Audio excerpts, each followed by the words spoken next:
TIFU. I said no twice, but my guilt bought $45 worth of popcorn. Yesterday, after a trip to urgent care, I had an allergic reaction, but that's unrelated. I went to Kroger to grab some much-needed groceries. As I entered, I passed a group of Boy Scouts selling popcorn and politely declined. After shopping, I exited the store and, once again, politely declined their offer while walking toward my car. Once at my car, I unloaded my groceries and then walked 50 feet back to the Boy Scouts, despite already saying no twice. I felt guilty about them not making any sales, and I remembered my time as a Girl Scout, so I asked for flavor recommendations. Two boys, clearly in a mini competition, suggested different unique flavors. I prefer classic movie theater butter popcorn, which I haven't bought in over a year since I have a strict grocery budget and don't usually crave a whole bag of popcorn. But not wanting to pick sides, I awkwardly said, I'll just take both. I remember selling Girl Scout Samoas and Thin Mints for $2.50 about 20 years ago, and I guessed these bags were probably around $9 each. Lol. One of the boys pulled out a card reader and swiped my card without me asking the price. They were just chatting and laughing. When the total popped up, I realized I just spent $45 on 2 tiny bags of popcorn.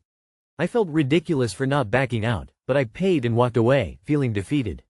So yeah, I'm out $45, and I don't even like popcorn enough to justify the price. And I said no twice, although they likely didn't remember. Too long did not read. I said no to Boy Scouts selling popcorn twice, unloaded my groceries, then guilt walked 50 feet back to buy 2 bags. Didn't ask for the price, spent $45 on flavors I don't want, and I prefer classic butter popcorn anyway. Here are my bags of shame. Closing square bracket opening parenthesis. Next time just donate $15. Cost you less, but the Scouts get to keep the full amount. Good on you for buying their popcorn, but the BSA has priced themselves so far out of the market it's not funny. I buy at least 10 boxes of Girl Scout cookies, but they're only priced double what the retail would be. That does not make me feel bad. I'm sure the popcorn is 5 or 10x and I know they're not getting all that extra money. BSA, if you're listening, the popcorn pricing is killing your sales. My son is selling popcorn. He absolutely asks people to support the Scouts by buying some popcorn. When they remark on how expensive it is, he winks and says, "Really, you're supporting the Scouts, and the popcorn is our way of saying thank you." He's absolutely right. Thanks for supporting your local Scouts. Good Christ, that's almost $50 of popcorn? They're gonna get the fucking movie theaters saying, "Whoa up now." $45 fucking dollars? Nah, I feel like you might have been scammed. Are you sure they only charged you for 2 bags? We've done popcorn sales with our kids for the last couple years, and it's an interesting one for sure.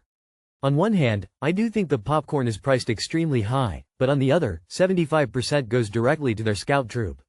I'm not personally sure, but I've been told that the percentage back to Scout troops from cookie sales is much lower. We try to be as upfront with people as possible that yes, the popcorn is expensive, but it's really more that we're selling support of their local troop with the added benefit of some popcorn on top. I will say that any Scout selling popcorn should be upfront right at the beginning about the price, and nobody should be swiping your cards without you understanding the total price. TIFU. By trusting the eyewear salesperson. I knew something was wrong. I had a good eye appointment as usual and then went to buy my glasses. The place I go is usually more expensive, so I expected it to be more. Like last time, I picked out a frame that would be covered by my insurance. The salesperson pulls up my info and says, "You got anti-reflective, scratch coating, and single vision last time. Do you want what you got last time?" I said, yes. I didn't really remember what I got. Then, after a while, I get told the total. I wasn't asked anything else. The total was nearly $300. Last time, I didn't pay that much and I asked if all my insurance got applied. I was told yes, and you're paying for the anti-coating. I asked once more and was told it's correct. I couldn't remember, so I figured must be right. The price just seemed wrong to me. I had to pay before seeing the charges or getting the receipt. I pay, get a sheet about a warranty, and then I see a warranty in addition to the other charges. I was never asked about a warranty. I don't know why, but I didn't check until after in my account how much I paid last year, $110, and I knew I had the files from last year. I check it, last year my anti-coating was a different type, which is covered, and I didn't get a warranty. I knew I should have pushed back more and refused payment, or at least looked at my old account. I never get warranties for stuff like this, knew it wasn't like me. Welp, I'm out that money now. Next time, I'm taking the old sheet with me and requesting exactly that. This is why eyewear sales and anything with the dentist feels like a scam, cause it really is. Too long did not read. Today I fucked up by trusting the eyewear salesperson to give me what I got last time. Didn't insist on seeing charges laid out first and didn't check what I got last time. Was given a different order. Basically, got scammed out of over $100. Read the warranty paperwork closely. Some have a cooling off period where you can cancel and get a refund. Because of bullshit like this. Check out Roca or Zenni Optical. I had to get glasses because I was unable to wear my usual contacts directly before getting corrective eye surgery. I didn't want to pay for some expensive glasses to be worn for only a few days and then unneeded afterwards. So I used Zenni. I think they were $36 and I got a couple extras on them at that price. I had them a few days later as well. Fairly fast and inexpensive. Go back and agitate for a refund. You could go back with the paperwork and ask to speak with the manager. Tell them what happened and see if they will resolve it. Not sure why you're acting like you have no recourse. And if they don't help, ask for the contact info of their owner and inform them you wish to file a complaint with them and the BBB. Just get your prescription and buy glasses online. I never pay more than $50 for glasses, and sometimes I can get them covered by insurance and they end up free. Yes, unfortunately healthcare is run like sales. They try to upsell high-margin services like fluoride treatment. I got it thinking my insurance covered it, but of course it didn't. Consider this a relatively cheap life lesson, and be wary next time. Edit. Since you got a warranty, you might be able to call them and cancel it. They usually refund warranties that have not been used and are new. Today I fucked up the worm question. Those of us who aren't single know this question, either through social media or because the test has been presented to them before. And I knew of it as well. And still, when we were laying in bed and she was scrolling through Instagram, it just caught me off guard. Now for context, I am a German and live in Germany while she's Canadian. So this is me experiencing jet lag and I'm also seeing her for the first time in person. Does this make things better? Probably not, maybe makes it worse actually. She turns to me, almost nonchalantly as if she has already had this conversation with me before and could guess every word I'm about to say. Would you still love me if I was a worm? And I failed. In my defense, we had just woken up and I was still a little sleepy. But I turned my dumb head towards her and say probably the single worst thing I could have said. No, how would that even work? Cue the utter look of disappointment. I'm talking big, puppy eyes. Shoving her lower lip forwards. Pushing up her nose slightly.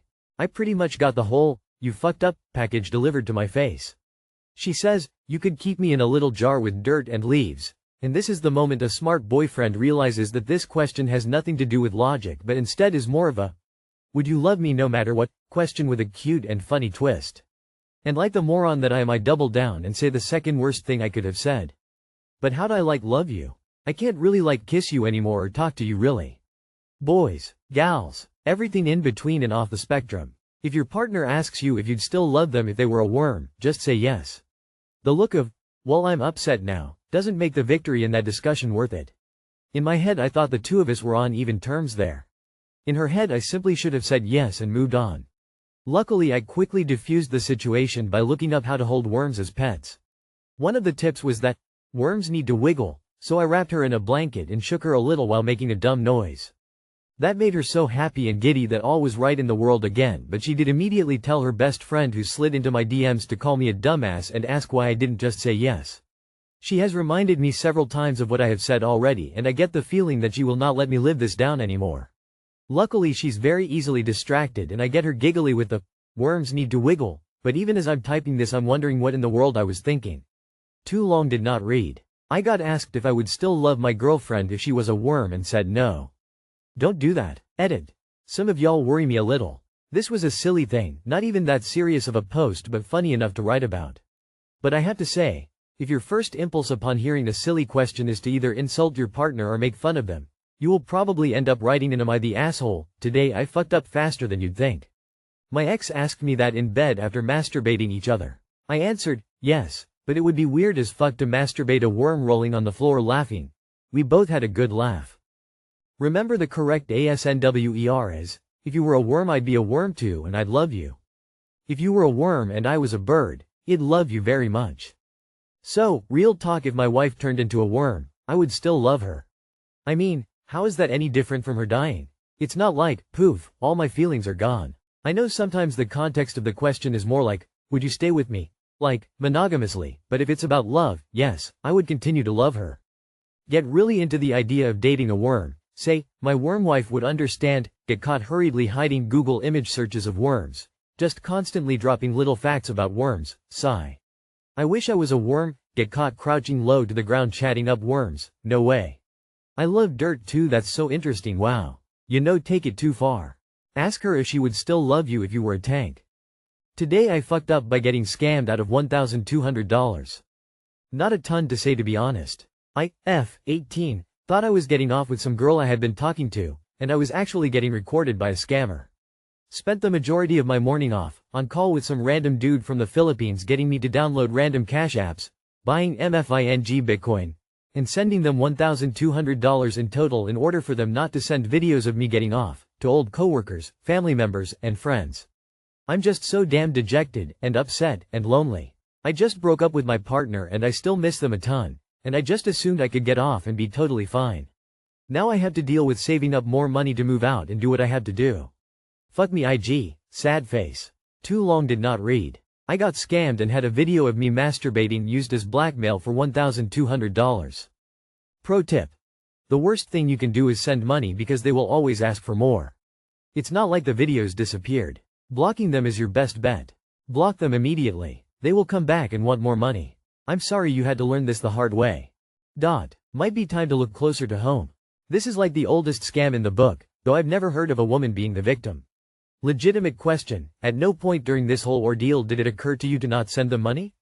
I don't understand the rationale. They are not less likely to send the video if you send the money. There is no net benefit to sending the money because you cannot stop them from sending the video regardless. The only thing sending the money does is puts you on the idiot list to come hit up for more money later. If you just block them, they likely aren't going to waste their time doing things that don't make them money and will just move on to the next idiot. And if they do send it, they were always going to send it anyway once they bled you dry. You sent them money? What if they keep the video and ask for more money in the future? Can't negotiate with someone like that. You just got double scammed. They still have the video and now they know you're willing to pay.